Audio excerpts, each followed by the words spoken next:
আমাদের deputy director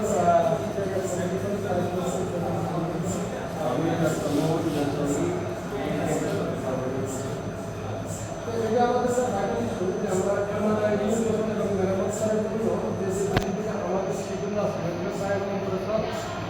আলোচনা করে আমাদের গ্যাসকে রিপোর্ট করবে এবং মধ্যে যে ওষুধগুলো আছে তার মধ্যে ডোর ছিল এই ডোরের দিকে তৈরি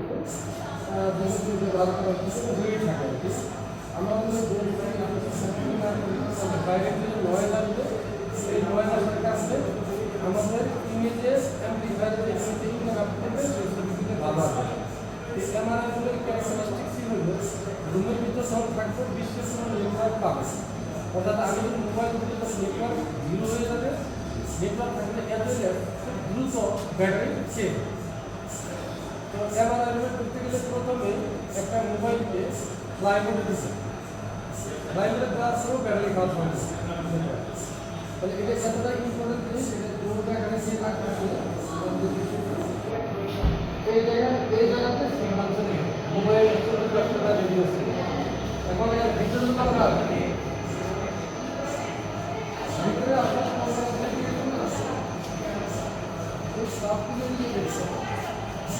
আর এটা ক্যামেরা এগুলো টেবিল আর এটা হলো বোর্ড এই বোর্ড ওভাল শেপ এই যে দ্বীপ আকৃতির শেপ এটা কত 78 না 72 70 সেন্টিমিটার এটা বোর্ড ডায়ামিটার বেশি হওয়ার কারণ হলো ওভাল শেপটা যে ডায়ামিটার তো 60 সেন্টিমিটার হয় তাহলে রুগী অনেক স্ট্রেস নেয় মানে কবরের মতো লাগে এই জন্য এটা বোর্ড ডায়ামিটার 70 সেন্টিমিটার ওয়াইড এবং আমাদের দেশে ঠিক আছে ফুল হেড কোনটা ফুল হেড হচ্ছে আমাদের এই পোর্শনটা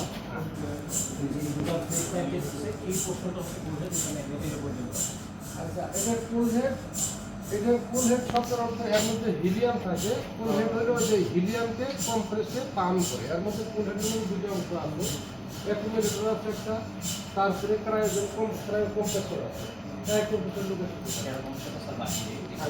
কম্প্রেসর বাইরে যেমন ওখানে বাইরের দিকে সার্কুলেট করে এই জিনিসটা এই দুটো পাইপের মাধ্যমে এটা আসছে আর এটা ফুল হেড আর টায়ার কম্প্রেসর একসাথে কানেক্টেড এটা একটা ইনলেট এবং একটা আউটলেট পাইপ আর হিলিয়াম কার মধ্যে পড়ে স্যার হিলিয়াম যেটা আমরা লিকুইড হিলিয়ামটা এটা আমরা স্যার এখানে দিই আর গ্যাস হিলিয়াম যেটা থেকে কম্প্রেসর ফোরকে ভিতরে ফোরকে করা আছে হ্যাঁ আমি আলী স্যার ইয়াকে যে রেডিওলজির একজন প্রফেসর ধন্যবাদ আমরা হসপিটালে হ্যাঁ এটা আনেন না কোনো অ্যাডভাইস দিতে পারতো ওনারা বলতেছেন আমি এটা শুনতেছি ঠিক আছে না কিন্তু এই এত এক্সপ্লেনেশন এগুলো তো ইয়ারা প্রফেসর যিনি উনি ভালো বুঝতেন আমরা রুমের রুম থেকে আমরা মানুষ এখন আমাদের ঠান্ডা রাখবে এয়ার কন্ডিশন তাহলে এসি তাহলে এদের এসি যে মিডিয়াম গ্যাসের ওই ইয়ের মধ্যে পাম্পের মধ্যে কম্প্রেসরের মধ্যে ওইটাতে একটা গ্যাস আসে আর রাখবে আর ক্রায়ো কম্প্রেসর রেখে ঠান্ডা রাখা হবে যদি ঠান্ডা রাখতে না পারেন -42 কে এইটা দিয়ে কি আছে এটা দিয়ে এয়ার আছে চিল এয়ার তো নাকি ওয়াটার চিল আপনার হিলিয়াম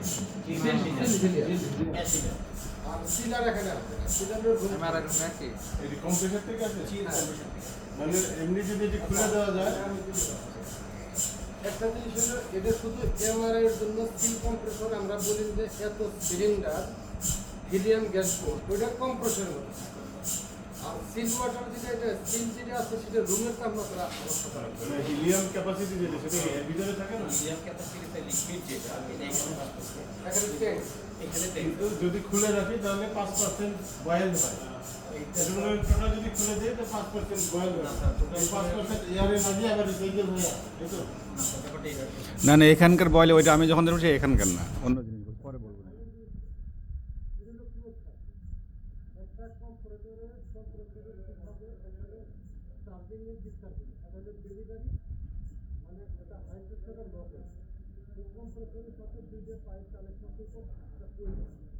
ওইটিকে বলা হয় আমার কম্প্রেসর আর এগুলো প্রায় কম্প্রেসরের যে ফুল হেড এই ফুল হেডের কাজ হলো ইভাপোরেটর মানে এই যে ফ্রিজের যে জিনিসটা আছে এটা বলতে ঠান্ডা রাখে তাপমাত্রা মেনটেন করার জন্য যে অ্যামোনিয়া গ্যাস দিয়ে বা ফ্রেয়ন দিয়ে এটা আমরা হিলিয়াম ইউজ করি হিলিয়ামকে ঠান্ডা করার জন্য ওই হিলিয়াম গ্যাসটাই ওর ভিতরে থাকে তাহলে কম্প্রেসর পাম্প করতে আবার যখন হয়েছে কয়লা পড়ছে তখন তো আবার সেখানে ঠান্ডা করতে একটা সাইকেল লাগে কার্বন এটা গেল এই পার্ট আর সিলার হলো রুমকে ঠান্ডা করার জন্য এসি ওইটার সাথে এই পার্টসটা অলরেডি রিপ্লেস করা হয়েছে স্যার। এই পার্টসটাই নষ্ট ছিল। আমাদের ইলেকট্রনিক হচ্ছে water cooling system, water cooling এর জন্য রিপ্লেস করছেন, ঠিক আছে, এখন চালু করলে আমরা যাবে জি জি জি স্যার।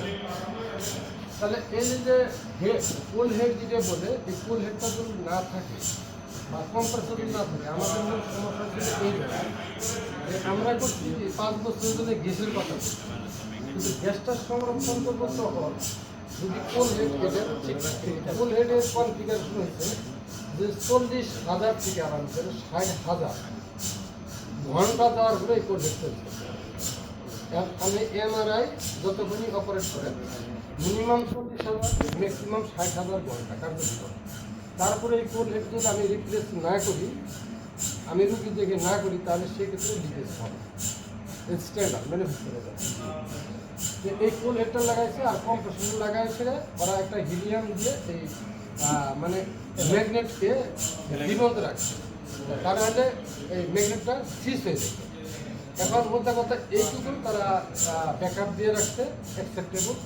বাকি যে জিনিসগুলো আছে আমাদের রুম রিনোভেশনের জন্য ফল সিলিং এবং সিলারের যে লাইনটা যেটা বলতেছে যে আমরা 5 টন দিব কি এসি এয়ার কন্ডিশনার সিলার কম তো না, এটার লাইফ এক্সপেরিয়েন্সটা বলতে ভিতরে যে রিপেয়ার করা একটু রাখেন তো। এটা আপনি যে যতক্ষণ ঘন্টা বলছেন এটা তো সময় তো কম না, প্রায় 6 বছর 8 মাস। তাই এটা তাহলে এই আলী আমরা এগুলো এতদিন তাই ইয়ে করে দিই, এগুলো ঠিক ইয়ে করি নাই, মেনটেন করি নাই। এই সময়তে এত লম্বা সময়ের মধ্যে এটা ইয়ে করে দিয়ে এর আগে আগে আমরা কেন ইয়ে করলাম না? 6,800 আরে 6 বছর 8 মাস সময়। তাহলে এটা আমি যে ম্যানুফ্যাকচারের কথা বললাম, এখন যে সমস্যাটা হচ্ছে এদের যে 3 বছর ছিল সিএমসি পেপার মিলেন একবার চালালে আর বন্ধ করা যাবে না। এই এমআরআই যত ব্যবহার করবেন পারফরমেন্স তত ভালো থাকবে, মাঝামাঝি করলে করে লাভ নেই, কারণ এটা তো আর গরম হবে না, কারণ কোন থাকবে আর কি। এনিয়াও ওইদিকে বোধ হয় আরোটা কি আছে ওখানে আচ্ছা ইলেকট্রনিক ফিল্টার বক্স। তাহলে এই জায়গাতে আমাদের জিনিসটা হলো প্রথম হলো জেনারেটর চেঞ্জেবার সুইচ করতে হবে, তেল বোতল রাখতে হবে আর ইউপিএস যেটা আছে ইউপিএসের ব্যাটারি আর রুমের এই কাজগুলো চলছে সেগুলো রিনোভেশনের জন্য তারা করছে 7 রুম রিনোভেশন কোটিং কাম লিকেজ টেস্ট করতে হবে। টেস্ট করার পরে একটা মোবাইল দিয়ে দরজা বন্ধ করে দেওয়া যাবে যে নেটওয়ার্ক নাই এবং মোবাইলের ব্যাটারি আছে সিলেক্ট হয়ে গেছে।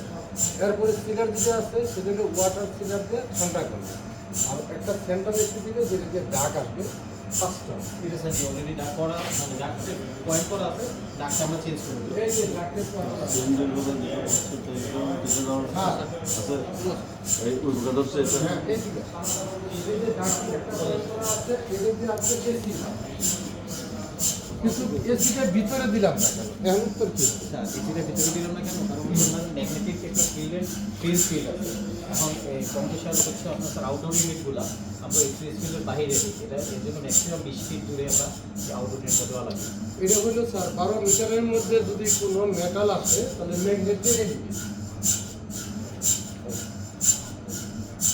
আর কেবলিং ঠিক আছে?